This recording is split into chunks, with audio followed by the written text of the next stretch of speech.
창세기 49장에는 죽음을 앞둔 야곱이 그의 12아들들을 불러놓고 그들에게 장래일에 대해 예언하고 있는데요. 이것은 유언과도 같았습니다. 49장 25절을 보면 야곱이 아들들에게 분명히 축복하였더라 라고 적고 있습니다. 그런데 본문 말씀을 읽어보면 몇 절 읽지 않아도 질문이 생깁니다. 이게 무슨 축복이야? 아들들의 죄악을 꼬집는 내용 아닌가? 이건 축복이 아니라 저주의 내용으로 보이는데 이런 질문들이 생깁니다. 성경은 야곱이 축복하였다고 말하는데 실제 내용은 그렇게 보이지 않으니까요. 장자 르우벤이 아버지 야곱의 아내 비라와 동침한 사건, 시몬과 레위의 혈기와 분노 그리고 폭력을 들추어냅니다. 이게 축복의 내용이라고요? 잘 이해가 되지 않습니다. 그런데 최근 주일 강론을 통해 창세기 49장 내용이 저에게 새롭게 다가왔습니다. 그간을 돌이켜보니까 창세기 49장에서는 유다와 관련된 예언에만 주목했었더라고요. 49장 8절에서 12절까지만 보면 유다에 대한 축복이 맞습니다. 유다 지파에서 통치자 왕이 날 것이고 그리스도께서 오신다는 내용이니 축복 중에 축복일 것입니다.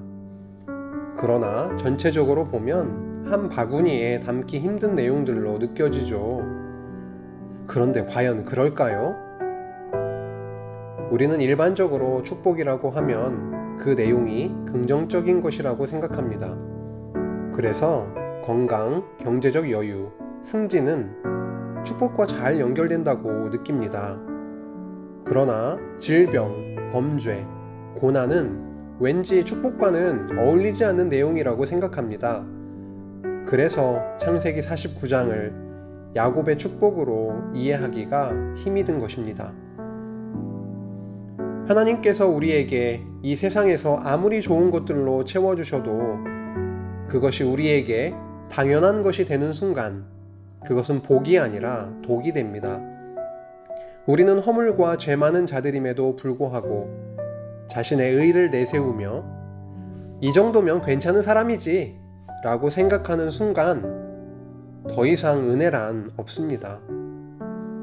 창세기 49장에서 야곱이 죽음을 앞두고 아들들에게 예언한 내용은 다름 아닌 너희들이 이렇게 허물과 죄 많은 자들이지만 여호와께서는 언약하신 하나님 나라에 관한 복을 누리게 해주실 거야 였습니다. 유다에게 주어진 축복은 유다가 의롭기 때문이 아니었습니다. 은혜의 선물이었습니다. 창세기 49장에서 나오는 축복은 무늬만 저주로 보일 뿐이지 실상은 축복이었습니다. 죄악이 드러나는 장소가 은혜의 장소입니다. 죽음에서 구조되어 생명을 얻은 자에게 은혜가 넘칩니다. 오늘도 자기 열심과 탐욕으로 가득 차 있는 내 자신을 바라봅니다. 하나님보다 복음보다 사랑하는 것들이 있음에 놀랍니다. 하나님이 주신 것에 자족하지 못하고 남과 비교하며 좌괴감에 빠지는 나를 바라봅니다. 이것이 본래 제 모습입니다. 삶 속에서 이런 모습이 드러나는 것이 예전에는 축복으로 다가오지 않았습니다. 그러나 창세기 49장 말씀을 통해 새롭게 깨닫습니다. 이런 나를 괜찮다며 이미 다 용서했다며 품에 안아주시는 예수 그리스도로 인해 은혜가 넘칩니다.